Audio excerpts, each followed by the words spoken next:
But toward the end of our trip, me and my sister started to notice something. We started to run out of Japan! Back in 2019, I had the opportunity to visit Japan. Or should I say, me and my sister. To be fair, she did most of the planning. All I did was tag along like a dog. Yeah, I get it. 11 days is not a lot, but that did not stop us from having an eventful 11 days. The grand plan was to spend 5 days in Kyoto, followed by 6 days in Tokyo. So the moment our feet hit Japan, we took the train to Kyoto. It was evening when we arrived, so we just wandered aimlessly until we stumbled upon a ramen joint which had amazing ramen. And then we dragged our jet-lagged selves back to the Airbnb for a long overdue siesta. But lo and behold, a rude awakening awaited me. Door flies open. I get woken up by 2 Japanese dudes breaking into our apartment. You know when you are abruptly woken up and you have no idea where and who you are? I am at that stage, but with 2 Japanese men in front of me. So now my brain is working in overdrive trying to piece the puzzle together. After, let's say, 15 seconds, I now had enough clarity to make sense of this situation. I spotted a ton of water on the floor, and when I say a ton, I mean a ton. Almost made it look like we teleported to a water park overnight. Anyways, I snapped back to reality as these Japanese men were there to assist us and guide us into another apartment. Might seem like a lot happened, but keep in mind, all that happened in the span of 30 seconds. Kudos to them because they handled it quite efficiently, which makes me suspect that this wasn't the first time this happened to them. Let's talk about these Japanese bathrooms. The bathrooms are compact, to put it politely. We stayed in total of 4 places during our visit, so I'd like to think I have an educated opinion when it comes to these bathrooms. One common theme I saw was how small they were. You step in and you got everything within reach. And yes, you can literally shower, drop a juice and brush your teeth at the same time. The first day in Kyoto was all about wandering through the enchanting old streets of Higashiyama. It holds a special place in my heart, not because of the place per se, but because it marked the first time I managed to converse in Japanese. So it started with me and my sister taking random turns in hopes of finding a restaurant to replenish the energy we lost thus far.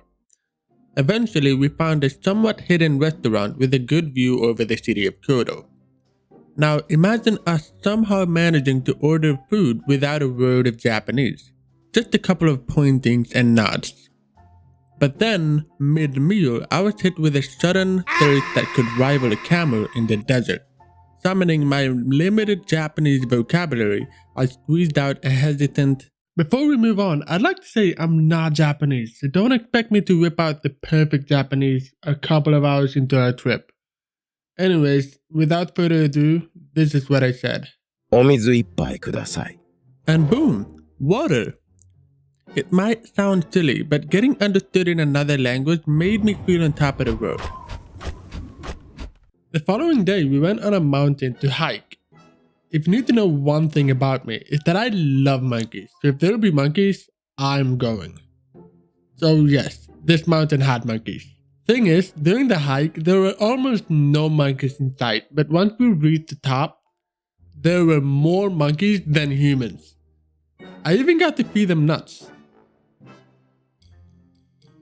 And this is where you think I would unravel some crazy story about the monkeys, but nope, we only saw monkeys. Monkeys see me happy. We met our first Oji-san. However, the situation me and my sister had found ourselves in was far from ideal. We were on our way to a famous shrine and had jumped on a train going the other direction. We jumped off before the train was going to take us to another city. At this point, we're still clueless about what train to take. And then, a wild epic Oji-san appeared and started to point towards the train that was going towards our destination. And he jumps in with us. Now, I am pretty street dumb, so whatever Oji-san is saying, I'll buy it. For example, he told me that he'd been to my country when they had hosted Olympics, which was over 100 years ago. A part of me still believes him. Anyways, we got to talk about all sorts of things until we parted ways.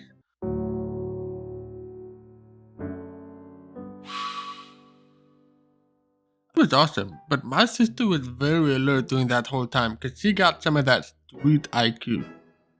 This video is brought to you by Peach Nectar Drinks. Just kidding. I tell you what though, this drink is so addicting. I can't tell you how many times I drank it. Every time I saw a vending machine, I was literally praying to God that they had this drink. I wouldn't be surprised if the company went up in value during that time I was there. Now it's time to head back to Tokyo. This is where things start to get a bit interesting. A bit. So we start by checking into our Airbnb, and we again arrive in the evening, so we don't have much time to do much else besides finding a place to eat. So we found a sushi place that's hidden in an alleyway and some stairs. It was one of those sushi places that greeted customers like this. You managed to order in Japanese and then get the food. And oh my goodness, the food was delicious. At this point, I'm full and I'm in a state of gratefulness. And you know when you're really grateful, you have to get it out somehow, otherwise you blow up. So I turned to the chef just as we were about to leave and said it was delicious in Japanese. These Japanese chefs all in unison bowed in 90 degrees and yelled thank you. You should have seen my smile when I exited that restaurant because I was on cloud 9 that whole evening. But towards the end of our trip, me and my sister started to notice something. We started to run out of money. Imagine being in a foreign country with no money at all. I mean broke. I remember it was so bad, since we had no money at all, we started to roam around not knowing what to do. Which made me realize something. Tell me why their crows are twice the size as regular ones. Their crows are huge. I don't know what they're feeding them, but it's got to be something illegal. Need backup. What? No! I'm not scared of birds, but if I see one of those in my alleyway, I'm running. Anyways, back to our predicament. We fortunately managed to get our family members to help us financially, so shout out to them. Tokyo is amazing and all, but if you ask me, I prefer calmer and more rural parts of Japan. Which is why we headed to Kamakura, a nearby small city.